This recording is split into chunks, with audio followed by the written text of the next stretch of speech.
उसके बाद दीपावली में लोग लक्ष्मी पूजा करते हैं। तो जो लक्ष्मी की, दुर्गा की मूर्ति बनती है, उसमें आपने देखा होगा लक्ष्मी जी की मूर्ति के बगल में उल्लू बना रहता है।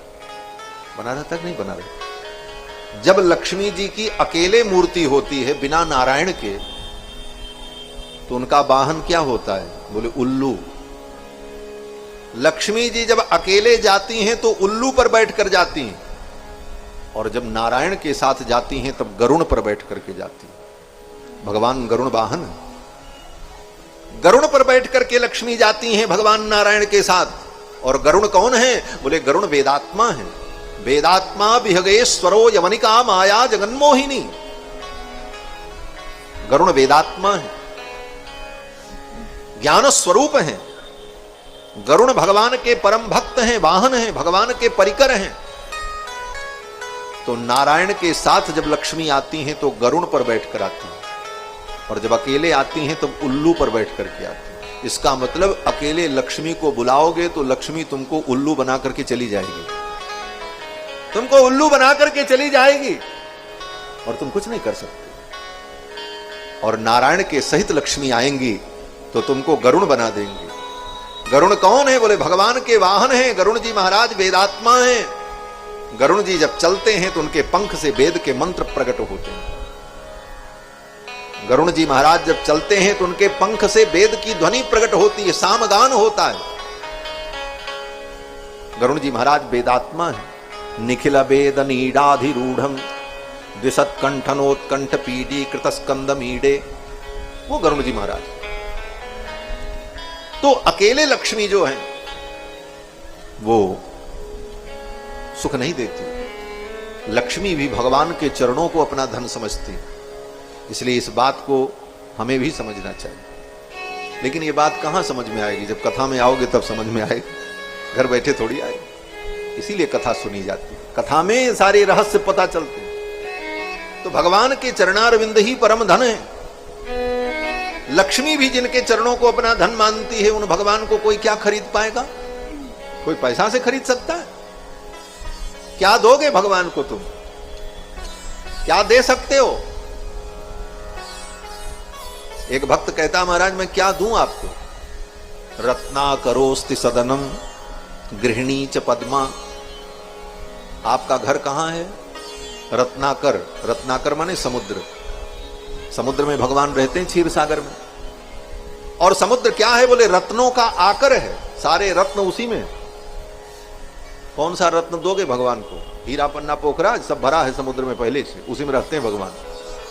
तो भक्त कहता है रत्नाकरोस्ति सदनम, रत्नाकर ही आपका सदन है, आपका घर है।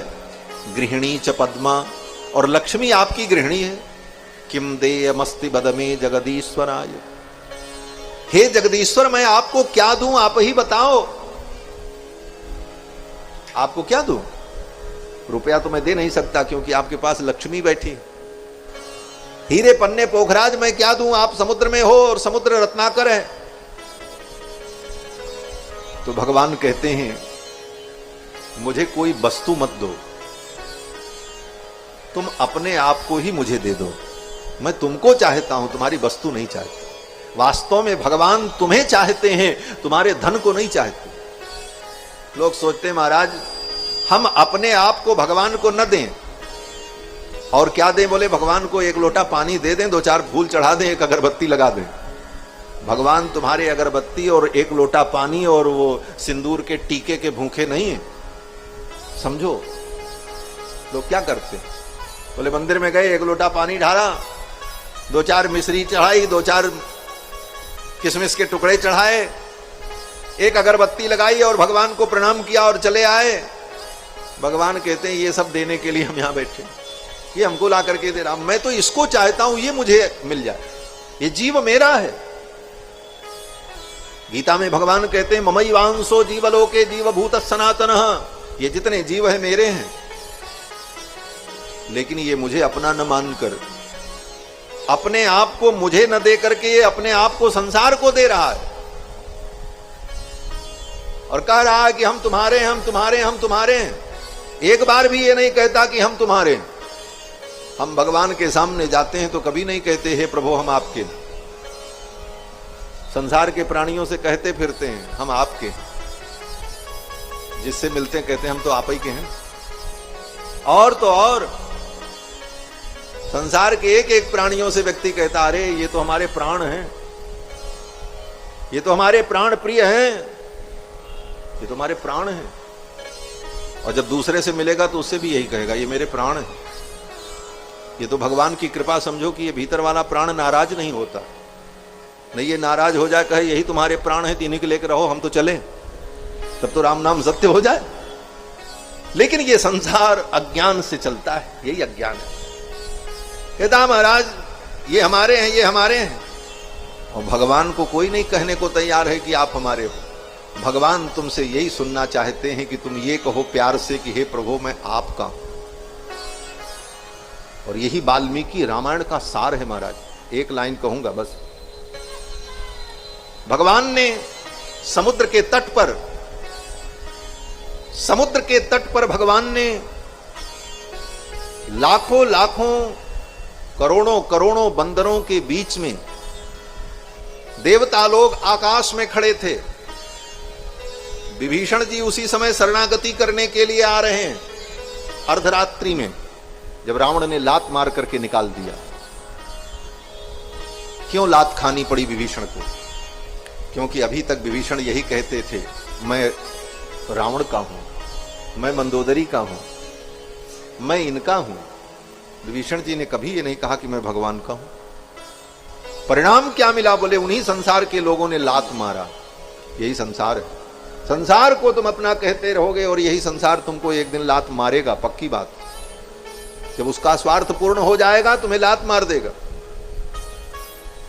समय रहते भगवान को अपना बना लो।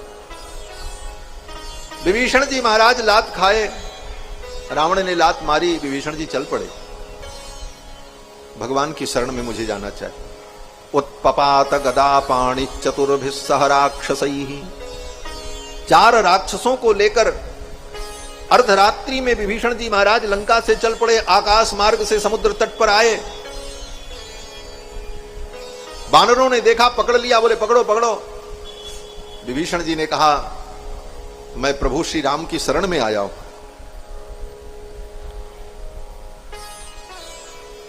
भगवान से निवेदन कर दो, मैं उनकी शरणागति करने आया हूं। विभीषण ने कहा कि मेरा परिचय दे देना। क्या परिचय? तो विभीषण जी कहते हैं रावणो नाम दुर्वृत्तो राक्षसो राक्षसेश्वरः। रावण नाम का जो दुर्वृत्त दुराचारी लंका का राजा है, तस्याहम अनुजो भ्राता, मैं उसका छोटा भाई हूं। लात खाने के बाद भी अभी उस संबंध को भूल नहीं रहे, अभी भी यही बता रहे हैं कि हम उसके भाई।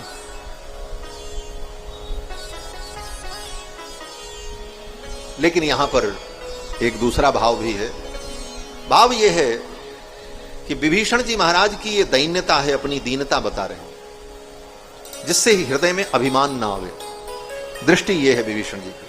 विभीषण जी कहते मैं रावण का भाई हूं और मैं राम जी की शरण में आया हूं। सर्वलोक शरण्याय राघवाय महात्मने। समस्त प्राणियों के जो शरण्य हैं, शरणागत वत्सल हैं, उनकी शरण में मैं आया हूं, मेरा निवेदन कर दो।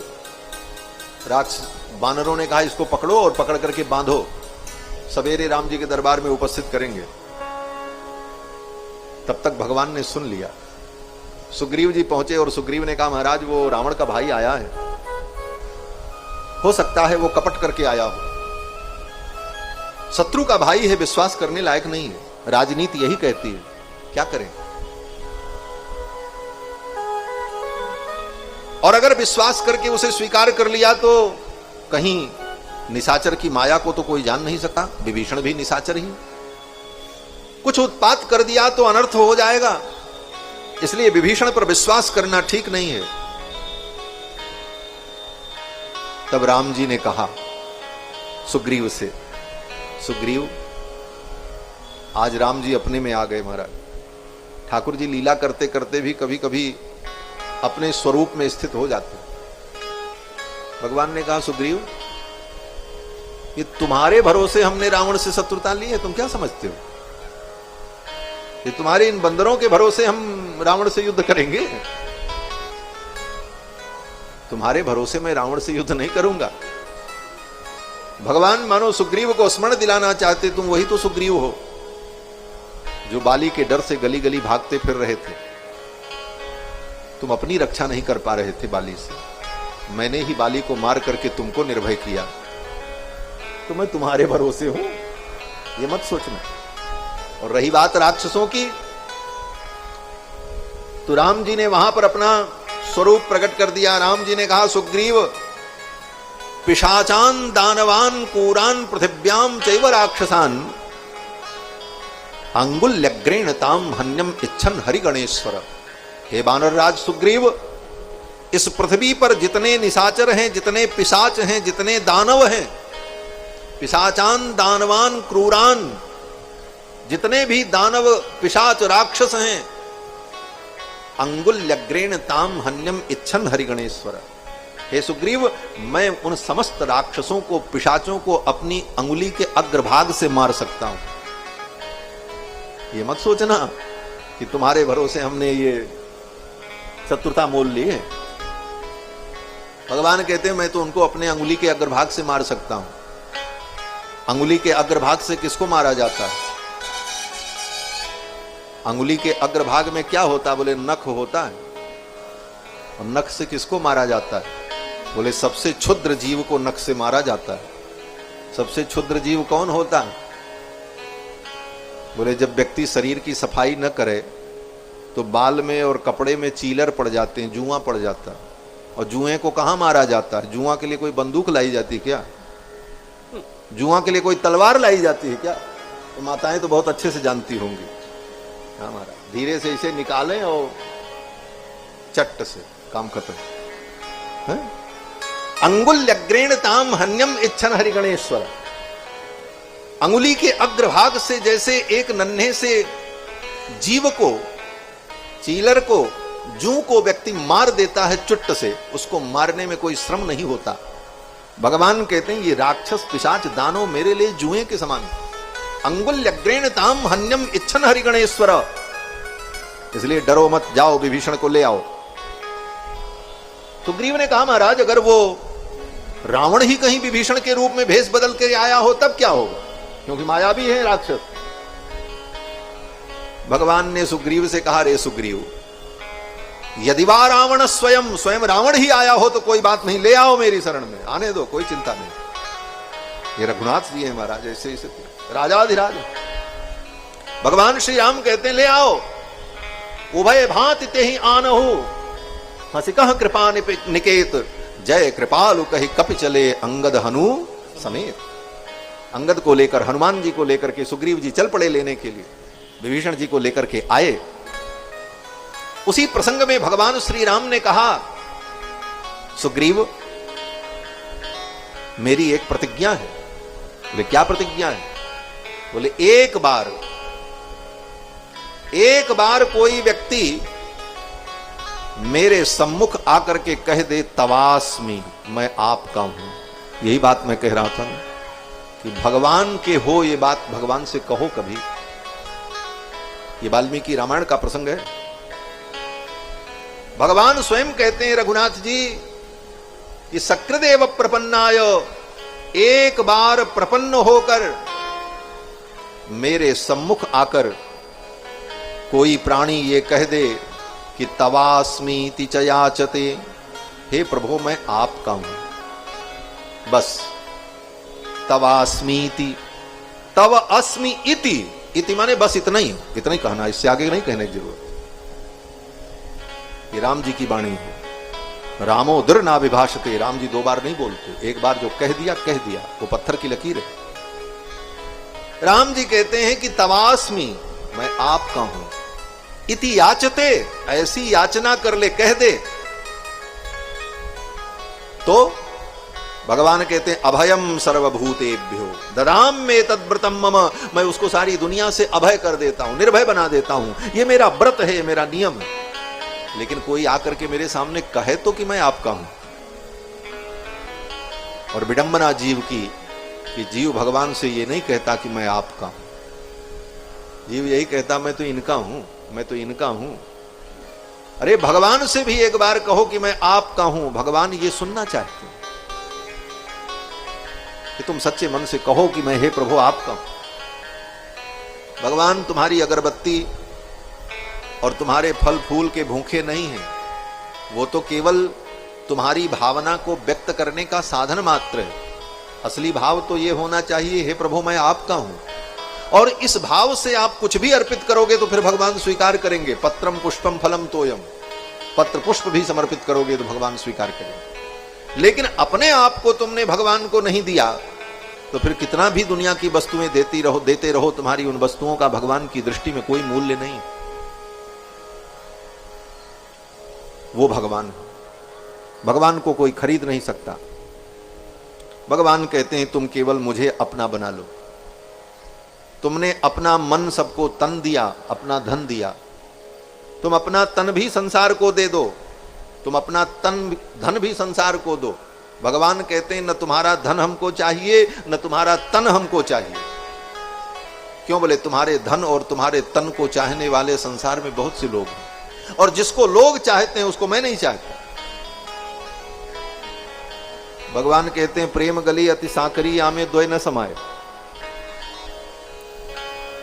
भाई जिसको तुम चाहो उसको हम भी चाहें, ऐसा कैसे हो सकता है? भगवान कहते हैं कि भाई तुम्हारे तन को दुनिया चाहती है तो दे दो तन दुनिया को, तुम्हारे धन को दुनिया चाहती दे दो दुनिया को, लेकिन तुम्हारे मन को कोई नहीं चाहता। तो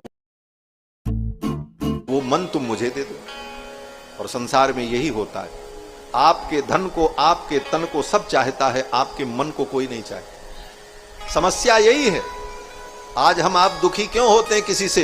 बोले इसीलिए दुखी होते हैं, वो अपने मन की चाहता है, आप अपने मन की चाहते हो। ना आपके मन को वो चाहता है, ना उसके मन को आप चाहते हो। आप चाहते हो हमारे मन की हो, वो चाहता हमारे मन की हो। कोई किसी के मन को नहीं चाहता, सब अपने मन की चाहते हैं, और धन और तन सब सबका चाहता है।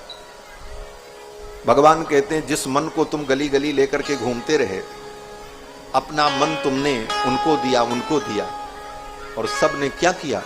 बोले सब ने तुम्हारे मन को उठा करके कूड़ेदान में फेंक दिया।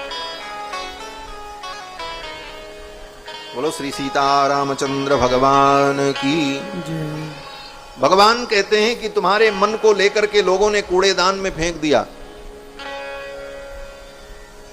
और मैं पीतांबर फैला करके खड़ा हूं, तुम अपने मन को मेरी झोली में तो डाल दो। वास्तव में भगवान तुम्हारे मन को चाहते हैं मानसिक समर्पण, और ये मानसिक समर्पण हो जाए तो भगवान प्रसन्न है, तुम्हारा जीवन धन्य हो जाएगा। तो भगवान को कोई वस्तु देकर के आप उनको खरीद नहीं सकते, आप अपना मन भगवान को दो बस। इसी प्रकार के भक्तिमय एवं ज्ञानवर्धक वीडियो का आनंद रस प्राप्त करने के लिए हमारे YouTube चैनल सिरकट्टी आश्रम ऑफिशियल को सब्सक्राइब करें एवं हमारे सभी वीडियो को लाइक करें और शेयर करें, ताकि हमारे सभी सत्संगी भाइयों तक वीडियो पहुंच सके और आश्रम से जुड़ सके। जय श्री राम।